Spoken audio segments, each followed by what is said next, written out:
Hammaga salom do'stlar, sizlar bilan DevTrack kanali. Bugungi videomizda Telegram bot yaratishni o'rganamiz. Qani bo'lmasam, ketdik.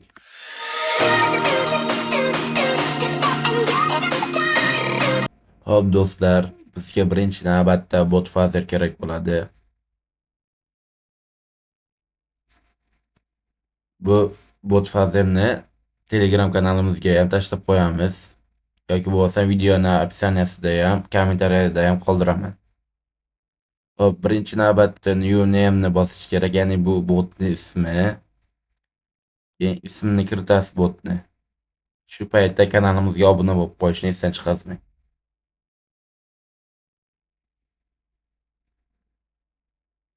Har xil nomlar qilib ko'rasiz.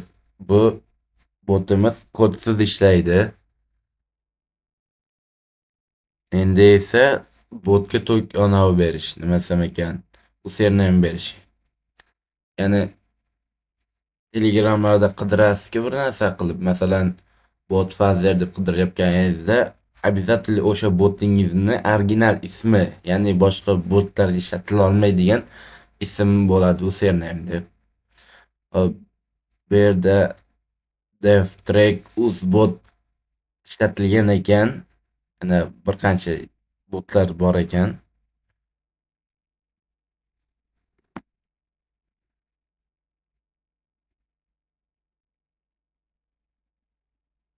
Hop, yana xatolik berdi. Hozir endi devtrack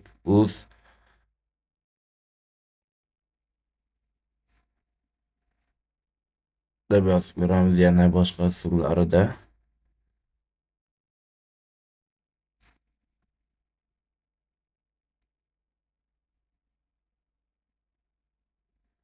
devtrack 10K deb yozib ko'rdik. Managa chiqdi. Bu botimizning username aytganimdek start bosib qo'yamiz. Keyin mana shu token deyiladi. Shu tokenni ham kopirovat qilib olishingiz kerak bo'ladi. Hop. Bu Moneybot, buni ham shu videoning ostida qoldiramiz. Ya'ni boya tokenni olib kirgizamiz. Shu joyda videoga obuna bo'lib qo'yishni esdan chiqarmang. Kanalga obuna. Bofana kiritdik. Ko'rganingizdek mana shu yerda har xil usullari bor, ya'ni bot ishlatiladigan. Botimizga kirib olamiz. Endi start bosamiz. Ya'ni xuddi shunaqa oyna ochiladi. Botingiz ishga tushdi degandek. Bu yerda o'zbek tillari, chet tillari, hamma tillar bor. Hop. Tugmani degan bo'limni bosamiz. Tugma qo'shishni bosamiz va salom deb yozib qo'yamiz.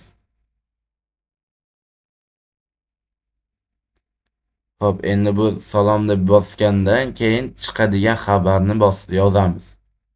Hop, bosamiz shuni, keyin salom hammaga deb yozib qo'yamiz.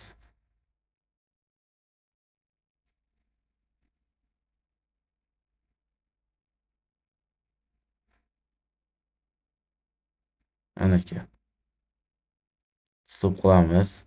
Endi salom deb yozsak, salom deb chiqadi. Shu bilan videomiz o'z nihoyasiga yetdi. Kanalga obuna bo'lib, like bosib qo'yishni esdan chiqarmang.